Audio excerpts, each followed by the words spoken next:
ეთერშია თეთრი კარავი და დღეს გადაცემას ისევ მე გავუძღვები, ბატონი დიმიტრი.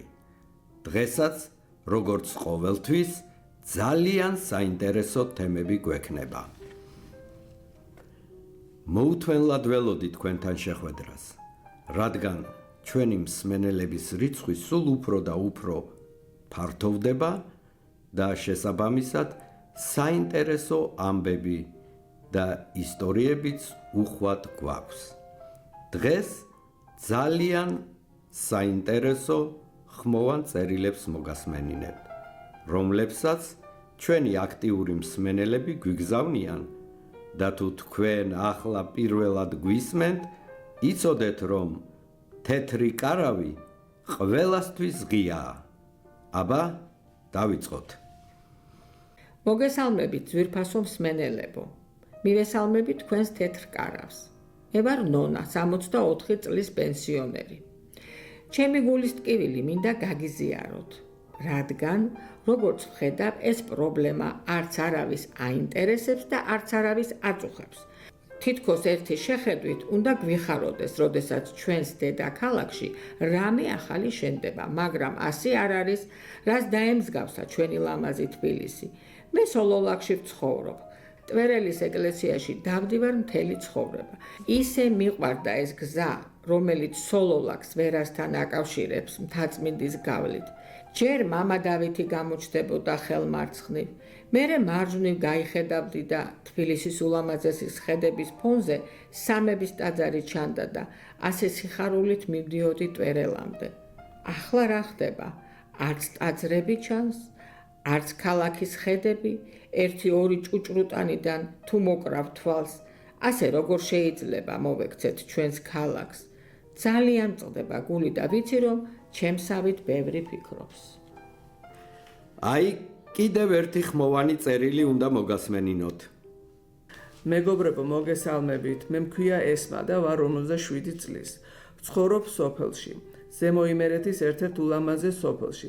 დასახელებისაგან მაინც თავს შევიკავებ, რადგან ეს პრობლემა არისთვისაც ეს ხმოვანი წერილი ჩავწერე, ვიცი, რომ მოსახლეობის დიდ ნაწილს აწუხებს. რა ხდება ხალხო? ჩემი მაქვს გზის ნაწარმიც, ხილიც, ბოსტნეულიც, საკვებზე ფულს თითქმის არ ვხარჯავთ, მაგრამ რა ხდება ხალხო? სადამდე შეიძლება ფასები იზრდებოდეს და იზრდებოდეს. ბავშვებისათვის რამდენი ხანია ტკბილეული ვერ მიყიდია და ახალი ტანსაცმელი. ჩვენი სოფლის ქალები კაპიკებში ვყიდით ყველს და ქალაქში აჯერ ძვირად ყიდია. ასე როგორ შეიძლება, ნუ თუ ვერ გამოინახა ის კავშირი ჩვენს, რომ ჩვენი ნაშრომი დაგვიფასდება და არც ყიდველს გააძრობენ ტყავს. არ ვიცი ასე როდემდე უნდა გაგრძელდეს. ეს იყო ჩემი საწუხარი ბოდიში თუ დაგამძიმეთ. კიდევ ერთი ხმოვანი წერილი უნდა მოგასმენინოთ.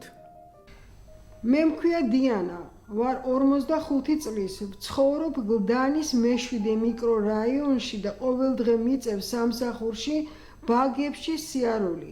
მეგობრებო, არ ვიცი, ვის მივმართო, ვიცი, რომ მარტო მე არ მაწუხებს ეს პრობლემა. 4 ზოგჯერ 5 საათი მეკარგება დღის განმავლობაში მარტო გზაში, აი მარტო მგზავრობაში.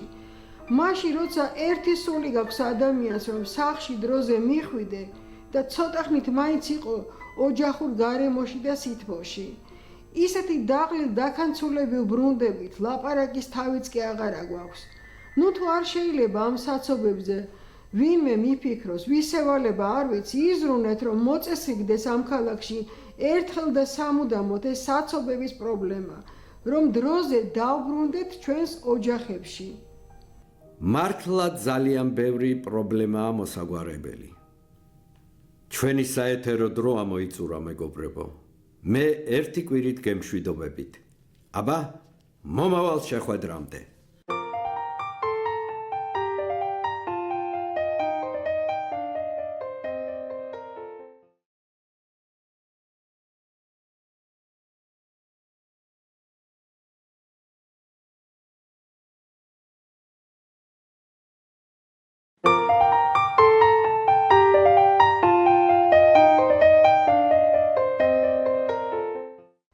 მოგესალმებით, ჩემო ძვირფასებო. ეთერშია თეთრი კარავი და მე ვარ ბატონი დიმიტრი. დღეს ქალების უფლებებზე გვექნება საუბარი. ძალიან ბევრი ხმოვანი წერილი მივიღეთ, სადაც ქალები თავიანთ პრობლემებზე გახსნილად და გულწრფელად საუბრობენ. უკვე ბევრ ადამიანს მოუგვარდა თეთრი კარავის საშუალებით პრობლემები და კიდევ ბევრს დავეხმარებით. გქონდეთ ჩვენი იმედი და ნუ შეგეშინდება თქვენს გასაჭირზე ხმამაღლა ლაპარაკი. აბა, დავიწყოთ. მოგესალმებით. ის მის ჩემი ხმა. დიახ, გისმენთ. თქვენ პირდაპირ ეთერში ხართ. მივესალმები თეთრ კარავს. მე ვარ მაია, ქალთა უფლებების დამცველი ორგანიზაციის ერთ-ერთი წარმომადგენელი. ალბათ გახსოვართ. ისე მოხდა, რომ პირველი გადაცემა შემთხვევით მოვისმინე და მას მერე თქვენი აქტიური მსმენელი ვარ. ის მძიმე ისტორიები, რომლის გამოც ჩავერთე თქვენს გადაცემებში, თითქმის ყველა მოგვარებულია. ან მოგვარების პროცესია, მაგრამ ახლა მინდა უთხრა ჩვენს შესანიშნავ ქალბატონებს, რომ ქალთა უფლებების დარღვევა არ ნიშნავს მარტო იმას, რომ ვიღაცა ფიზიკურად ძალადობს თქვენზე. თუ ვინმე იმაზე მეტ შრომას გაიძულებთ, ვიდრე ამის ძალა შეგწევთ, ესეც ძალადობაა და არავის არ აქვს იმის უფლება, რომ ადამიანი მონად აქციოს. ახლა მე მოგასმენინებთ ერთი ქალბატონის მონაყოლს, რომელიც ზემო აჭარაში ცხოვრობს და მისი ისტორია იქ მცხოვრები დანარჩენი ქალების ცხოვრებისგან დიდად არ გამოირჩევა და ზოგს ეს ნორმადაც კი მიაჩნია. დედა, მე რომ გავთხოვდი, ჩემ დედამთილ 100 სული საქონელი ყავდა. 100-200 ძრო ხაყავდა. და დილას რომ ახორში ბოსელში შევდოდი, 12 იყო შაბავდოდი. მე ძალიან გადატვირთული ვიყავ მუშაობით. 16 წლის ბაღანაი ვიყავ. ძალიან გადატვირთული ვიყავ. დილას რომ არ ამდგარიყავ, დილას რატომ არ დგებიო? რომ ამდგებოდი, ნახევარ საათს კვაზე ვერ მოვდიოდი. გინდა რძალი იყავ, ამდგარიყავ დილაზე ბოსელში უნდა წასულიყავ, იმდენი საქონელი უნდა მოგეწველა. დაგეხვეთა და გესუფთავებია, შემოსულიყავ, ის ნაცვლელი დაგემუშავებია. შემდეგ ამისა საჭმელი უნდა დაგედგა, სისუფთავე, ყველაფერი. წყალიც სახში არ იყო მაშინ, ახლა რომ აბანოებია, ნოხებშია ჩაფლული ხალხი და კომფორტულად ცხოვრობს, ისე საიყო მაშინ. რძალს ვინ მიცემდა ფულს? რძალის იყო მარტო შრომა. სხვა არაფერია და შვილები გაგიზარდა. თუ რამე დაგჭირდებოდა, მივდოდი დედამთილს ვეტყოდი. დედა, ეს მინდა მეთქი, იყიდი და მომიტან.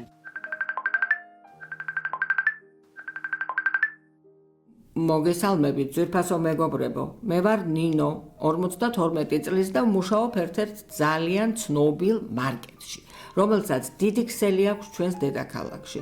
სახელწოდებას არ ვასახელებ, რადგან ის პრობლემა, რისთვისაც ეს ხმოვანი წერილი ჩავწერე, მარტო აქ არ არის და ყველგან ერთი და იგივე ხდება. არსაიდან არ მაქვს შემოსავალი, მიუხედავად იმისა, რომ პროფესიით ქიმიკოსი ვარ, დიდი ხნის წინ მოვყევი შემცირებაში. წინასწარ ვიცოდი, რომ ხელფასი 500 ლარი მექნებოდა და დღე-გამოშვებით 12 საათი უნდა მემუშავა, მაგრამ აღმოჩნდა, რომ ერთი ადამიანი თურმე იმ 12 საათში 4 ადამიანის საქმეს აკეთებს. და დასვენების დღე, დასვენებისთვის კი არა, წინა დღის სტრესისგან მოხსნისთვის და ძალების აღსადგენად ვჭირდება. ეს შეიძლება ნორმა იყოს? არ ვიცი, ვის ეხება ეს ყველაფერი. იქნებ თქვენ მაინც რაიმე მოიმოქმედოთ, ქალბატონო მაია. ქალბატონო ნინო, დატოვეთ თქვენი კოორდინატები თეთრ კარავში. თქვენ პირველი არ ხართ, ვინც ასეთი უკმაყოფილო ამგვარი ექსპლუატაციით აუცილებლად გამოვარკვეთ რა ხდება მანდ და აუცილებლად დაგეხმარებით. დიდი მადლობა. თეთრი კარავით დროებით გემშვიდობებათ. მომავალ შეხვედრამდე.